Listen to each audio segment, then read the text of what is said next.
दोस्तों, अभी आपने सोशल मीडिया के जरिए से एक वीडियो तो ज़रूर देखा होगा जिसमें 9 लोग पानी में बुरी तरह से फंसे हुए थे, जिनमें औरतें और छोटे छोटे बच्चे भी थे। और फिर देखते देखते वो सारे के सारे लोग पानी में बह गए। देखकर हर किसी की आंखें भर आईं। इसके बाद में खबर आई कि इनमें से 5 लोग इंतकाल फरमा गए हैं, जबकि 4 लोगों को जिंदा बचा लिया गया है। आज के इस वीडियो में हम आपको इस हवाले से पूरी खबर देने वाले हैं कि मरने वालों को कब और कहां पर दफन किया गया है, और जो जिंदा बचे हैं वो अब कहां पर हैं, और उन्होंने इस घटना के बारे में क्या बातें बताई हैं। और साथ ही हम आपको इस परिवार के मुखिया मौलाना सलमान अंसारी साहब का एक ऐसा बयान भी बताने वाले हैं जिसको सुनकर यकीनन आपकी आंखों में भी आंसू आ जाएंगे। इसलिए आज का ये वीडियो आप सभी के लिए बहुत खास है। आप इसको आखिर तक ज़रूर देखें और कमेंट बॉक्स में आमीन लिखकर शेयर भी कर दें, ताकि और भी लोगों के पास में ये वीडियो पहुंच जाए।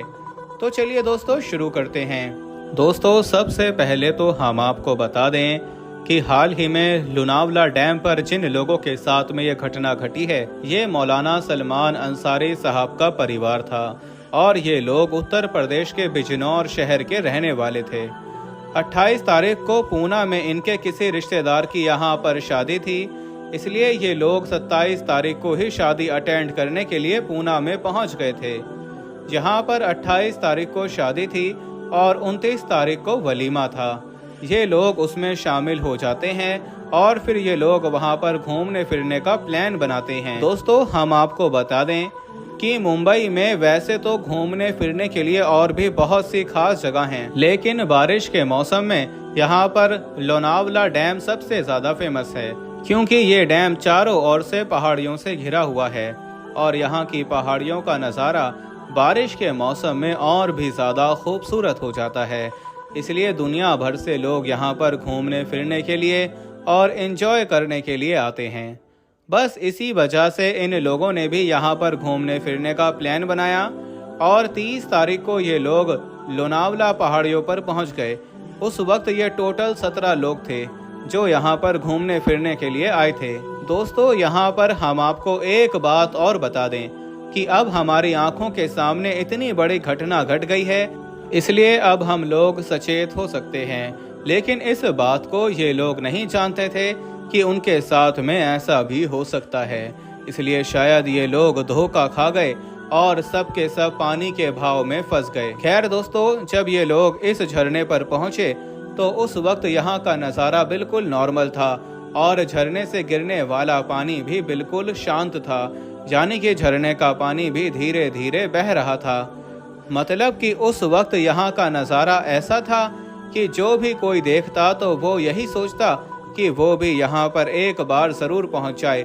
मतलब कि उस वक्त यहाँ का नज़ारा बहुत ही ज़्यादा खूबसूरत बना हुआ था, इसलिए ये सब लोग यहाँ पर घूमने फिरने लगे और एंजॉय करने लगे। लेकिन जब ये लोग यहाँ पर पहुँचे तो उस वक्त यहाँ पर झिरमिर झिरमिर बारिश बरस रही थी, और जैसा कि हमने आपको बताया है कि ये डैम चारों ओर से पहाड़ियों से घिरा हुआ है।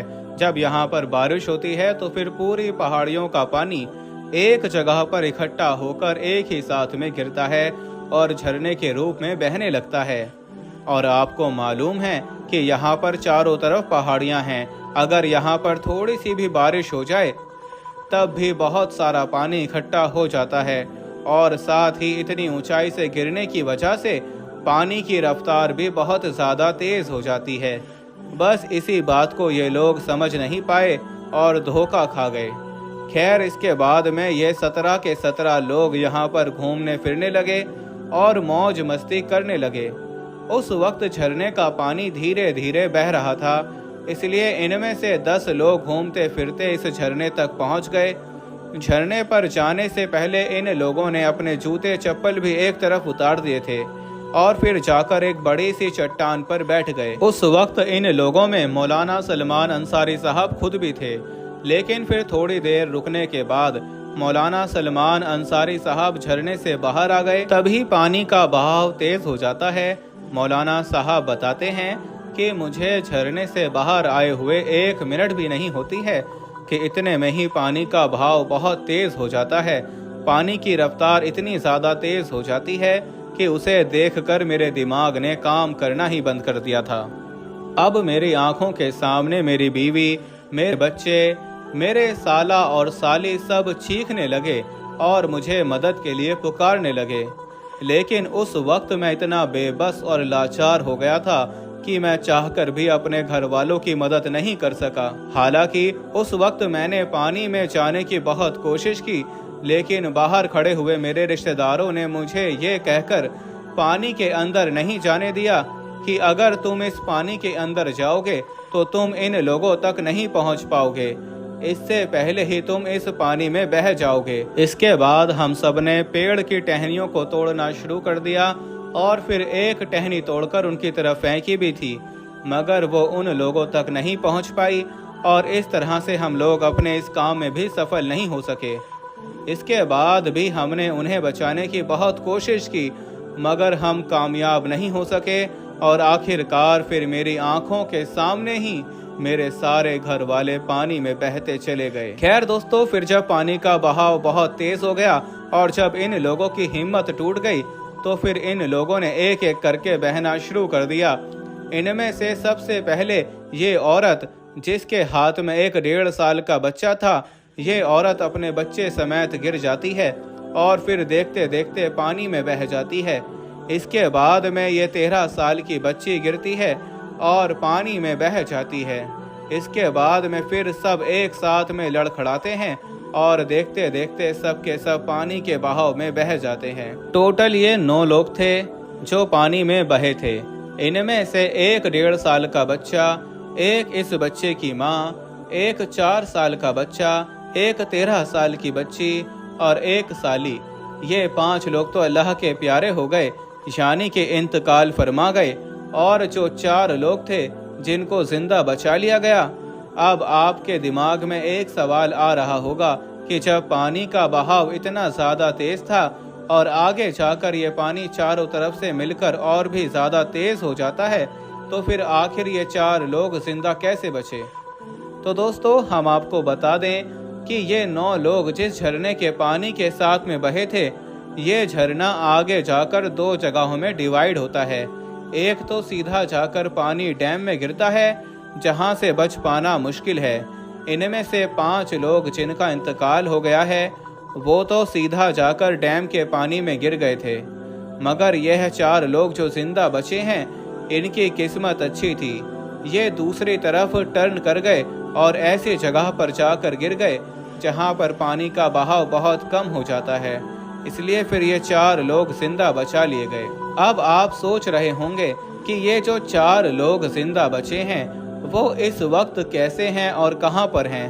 तो हम आपको बता दें कि वैसे तो ये 4 लोग अभी भी सदमे में हैं और कुछ भी बोल नहीं पा रहे हैं, मगर वैसे ये चारों ठीक हैं। इनमें से एक तो आप इस बच्ची को देखिए, एक तो ये जिंदा बची है और बाकी 3 आदमी हैं जो जिंदा बचे हैं, जिनमें 2 तो मौलाना साहब के साले हैं और एक उनका कोई रिश्तेदार है। दोस्तों, अब सवाल उठता है कि इंतकाल फरमाने वाले लोगों को कहां पर दफन किया गया है, यानी कि इनकी बॉडी को उत्तर प्रदेश के बिजनौर शहर में ले जाया गया है या फिर और कहीं पर। तो हम आपको बता दें कि इनकी बॉडी को इनके शहर बिजनौर में नहीं ले जाया गया, बल्कि इनको पूना में दफन किया गया है।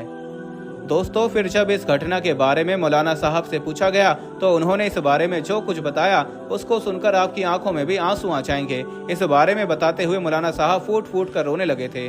आप जरा सोच कर देखिए कि आप किसी परिवार के मुखिया हैं, आप कहीं पर बाहर अपने पूरे परिवार के साथ घूमने फिरने के लिए जाते हैं और वहां पर आपका परिवार आपकी आंखों के सामने ऐसी जगह पर फंस जाता है, एक एक पल, एक एक मिनट जिंदगी और मौत के बीच में झूल रहा हो, और उस वक्त आप इतने बेबस और लाचार हो जाते हैं कि आप चाहकर भी कुछ नहीं कर सकते हैं। आपके परिवार के लोग आपको मदद के लिए पुकार रहे हों और आप उनके लिए कुछ भी नहीं कर सकते हो, तो ऐसे में आपके दिल पर क्या गुजरेगी, सोच कर ही रोंगटे खड़े हो जाते हैं। दोस्तों, इस घटना के बाद में गवर्नमेंट का बयान भी सामने आया है। गवर्नमेंट ने कहा है कि इस जगह पर जाना अलाउ ही नहीं था, यानी कि यहाँ पर जाकर घूमने फिरने की मनाही थी। तो अब सवाल उठता है कि फिर ये लोग आखिर इस जगह पर पहुंचे कैसे।